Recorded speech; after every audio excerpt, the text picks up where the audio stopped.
네, 우리 말씀 듣기 전에 우리 해야 될 거 하나 있습니다. 자, 웃음 박수 준비. 할렐루야. 예, 하겠습니다. 시작. 하하하하하하하.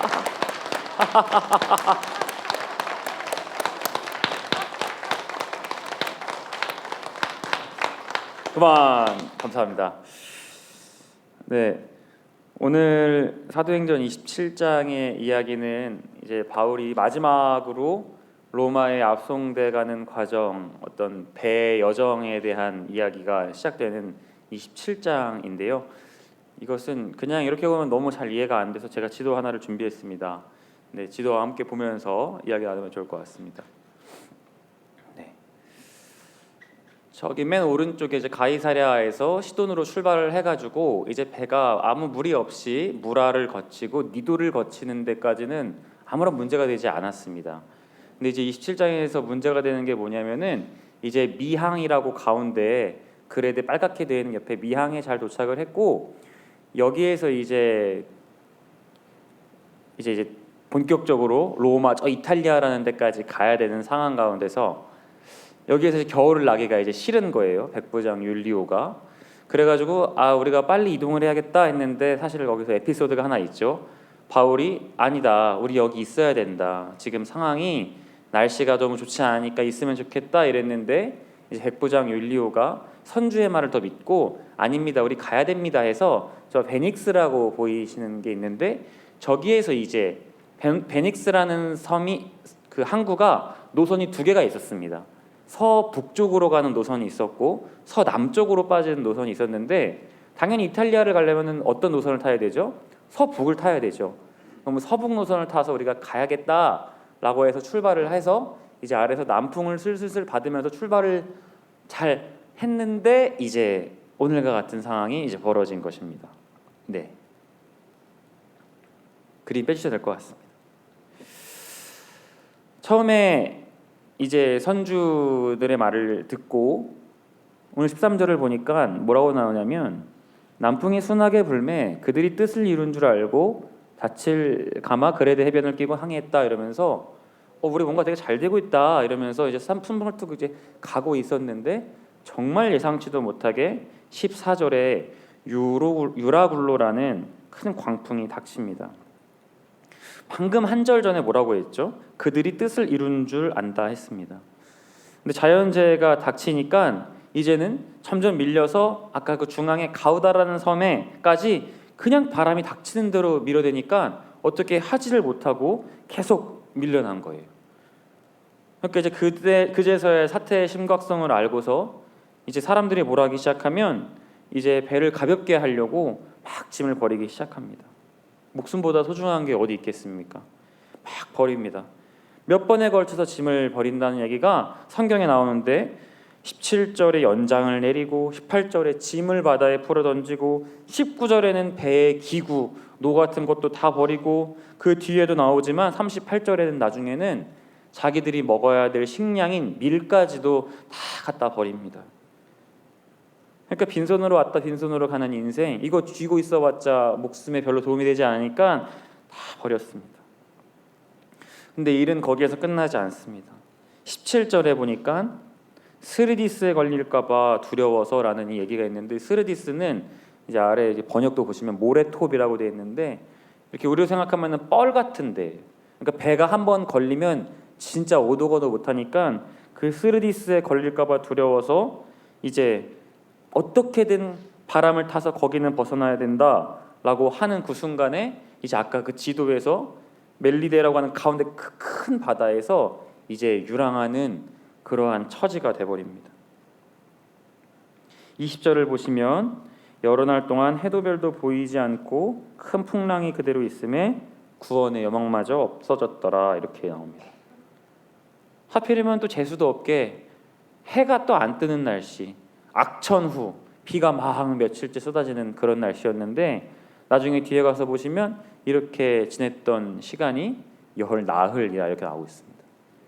그러니까 2주 동안을 해도 못 보고 그냥 바람이 이끌려가는 대로, 배가 이끌려가는 대로, 파도가 치는 대로 그냥 정신없이 그냥 그렇게 구원의 영마저 없이 이 배에 있는 사람들, 바울이 그렇게 보냈다는 겁니다.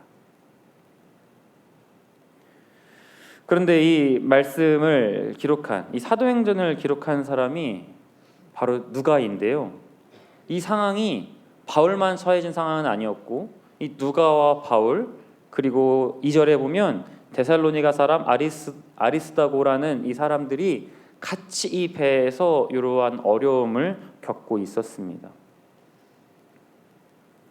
그러니까 다시 말해 바울뿐만 아니라 하나님을 믿는 공동체인 바울과 누가와 아리스다고가 셋이서 같이 이런 어려움을 겪고 있었는데, 이 글이 단순히 우리가 이러한 풍랑을 받아서 힘들었다라는 게 아니라, 이 글을 쓴 누가의 목적은 나도 우리들도 위험에 처해 있지만 앞으로 이 글을 읽은 독자들의 처지가 마치 늘 광풍과 같다는 것을 말해주고 싶었다는 겁니다.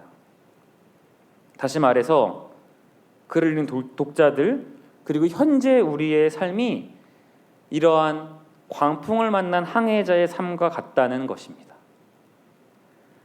처음엔 남풍이 불어서 일이 잘 풀리겠거니 우리가 생각을 했는데, 계획한 대로 좀 흘러가면 좋았겠다 생각했는데 유라굴로 같은 어려움이 우리한테 닥친다는 이야기인 것입니다. 정말 그렇지 않습니까?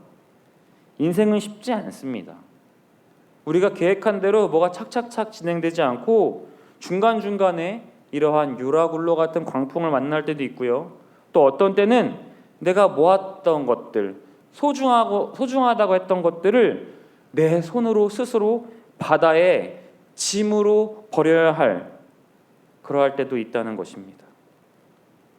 내가 인생의 전부라고 생각했던 것들을 내 손으로 아무 소용없는 것처럼 버려야 되는 것, 계획대로 안 되는 것, 그렇게 후회하는 것이 우리들의 삶이다라고 이 누가는 이야기하고 싶었던 것입니다.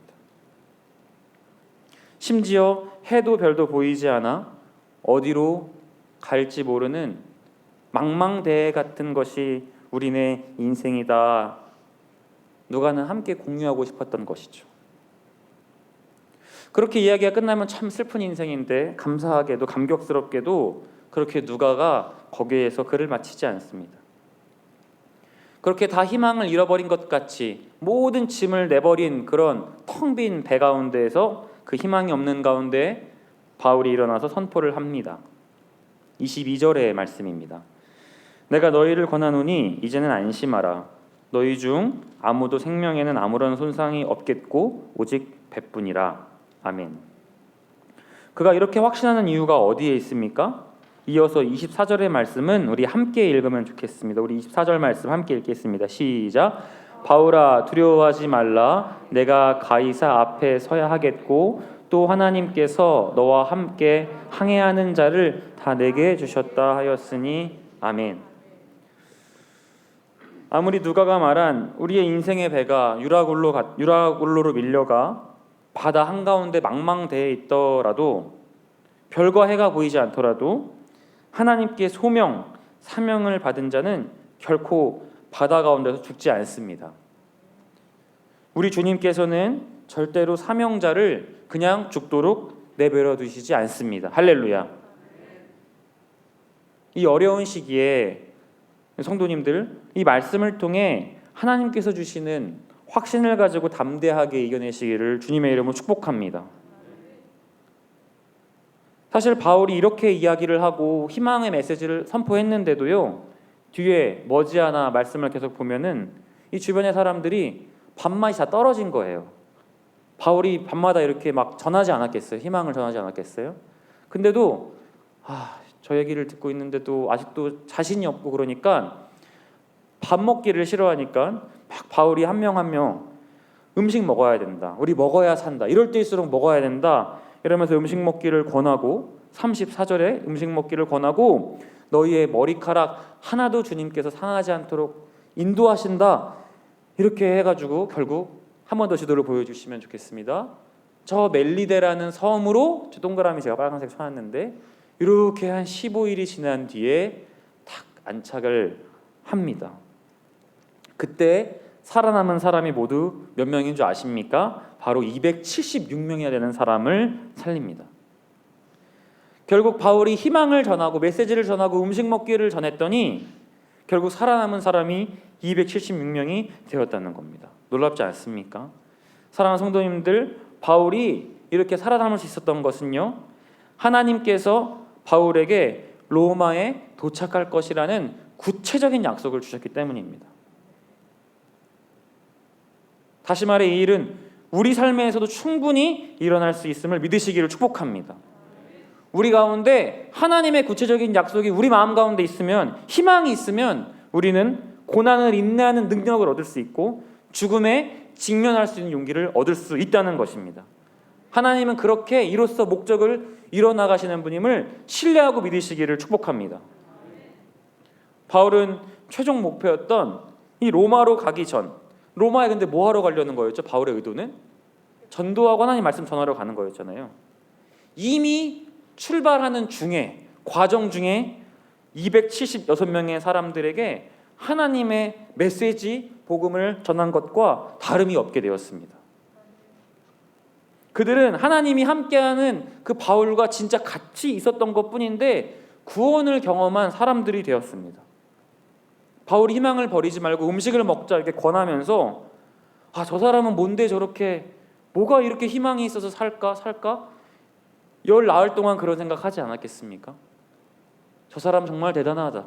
과연 저 사람을 움직이게 하는 힘은 무엇인가? 저 사람의 신앙의 근간은 어디서 나오는 것인가? 과연 하나님이 어떤 분이신가? 이러한 마음을 막 가졌을 겁니다. 그리고 실제로 그들 모두 목숨을 건지는 놀라운 축복을 경험했다는 것이죠.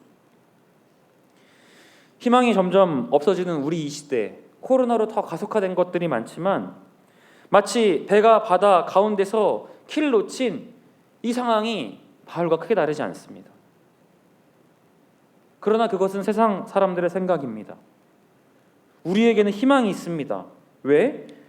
주님이 우리의 키를 잡고 계시니까, 주님이 우리와 함께 하시니까, 주님께서 우리에게 구체적인 약속을 부어주시기 때문에 우리는 결코 희망을 놓을 수가 없다는 사실입니다. 희망이 없다고 말하는 우리 주변의 사람들에게 응원과 격려와 위로를 가지고 나아갈 때 그들은 우리를 통해서 하나님을 보게 되고 하나님을 만나는 경험까지 하게 될 줄 믿습니다. 우리가 믿는 하나님은 전능하신 하나님이시기 때문입니다.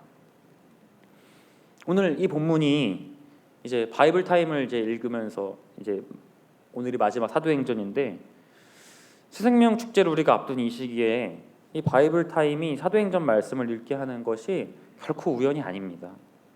하나님께서 우리 성도들에게 가서 바울처럼 희망의 메시지를 전하라는 말씀으로 받아들이시기를 축복합니다.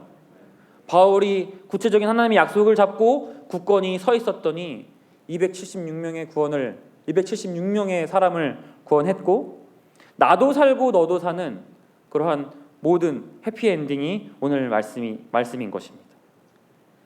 그리고 또 예비하신 그 구체적인 약속을 붙들고 로마에 갔던 바울이 어떻게 했는지 우리 또 한 절 찾아보면 좋겠는데 한 장 넘겨서 28장 31절을 한번 읽으면 좋겠습니다. 28장 31절 맨 마지막입니다. 사도행전 맨 마지막 말씀 함께 읽겠습니다. 시작. 하나님의 나라를 전파하며 주 예수 그리스도에 관한 모든 것을 담대하게 거침없이 가르치더라. 아멘. 하나님께서 주신 구체적인 약속을 붙들고 도착한 바울은 그 땅에서 본격적으로 또 계속해서 하나님의 말씀을 전하는, 어떻게 전하냐고? 담대하고 거침없이 전하는 그런 귀한 주님의 종으로서 그의 인생의 말로를 보냅니다. 사랑하는 성도님들, 우리에게도 하나님께서 구체적인 약속을 다 주셨을 줄 믿습니다. 그 약속을 붙들고요, 사람들에게 전하고 그런 특권을 누릴 때 우리도 살고 그들도 살고 또 담대고 거침없이 주님의 말씀을 전달하는 우리 사랑하는 모든 명성제일 성도 될 줄 믿습니다. 기도하겠습니다. 하나님 아버지 감사합니다. 오늘 말씀을 통해 다시 한번 깨닫는 것은 주님께서 구체적 약속을 주신 사명자는 결코 죽지 않는다는 사실입니다. 하나님 그 약속의 말씀을 믿고 나아가는 우리 모든 성도님들 되게 하여 주시고, 특별히 새생명 축제를 앞둔 이 시기에 하나님 아버지 정말 한 영혼이 천하보다 귀하다 하셨는데 잘 전달하여 담대하고 거침없이 전달하여 모두가 구원받고 하나님의 복을 누리는 아버지 하나님 우리 귀한 교회 될 수 있도록 축복하고 복 내려 주시옵소서. 하나님 계속해서 기도합니다. 하나님 오늘 새벽에 또 1000번째로 또 귀한 예물 우리 가지고 나온 빈손으로 나오지 않는 모든 성도들에게 하나님의 놀라운 축복을 열어주시고 내가 하늘 창고를 열어 너에게 복을 내려줄 곳이 복을 내려주는 것을 보라 말씀하셨는데 정말 놀라운 축복으로 우리 가운데 채워 주시옵소서. 오늘 예배를 위해 수고한 강단부 또 미디어 사역 또 반주 모든 손길 주님 축복하여 주시고 그들에게도 구체적인 하나님의 약속을 허락하여 주셔서 늘 주님의 사명자로서 살아갈 수 있도록 복 내려 주시옵소서. 하나님 아버지 또 우리가 새생명 축제라는 큰 행사 앞두고 있습니다. 하나님 아버지 한 영혼이 천하보다 귀하다 하셨는데 하나님 아버지 잘 우리 전도 대상자를 뽑고 VIP를 정해서 하나님 아버지 그들이 정말 주님의 구원을 경험할 수 있도록 하나님 복 내려 주시고 은혜 내려 주시옵소서. 하나님 아버지 새생명 축제를 위해 준비하는 여러 손길이 있습니다. 아버지 하나님 손길을 복되게 하여 주시고 하나님 주의 일을 감당하오니 주님께서 공급할 힘을 허락하여 주시옵소서. 존귀하신 예수님 이름으로 기도합니다. 아멘.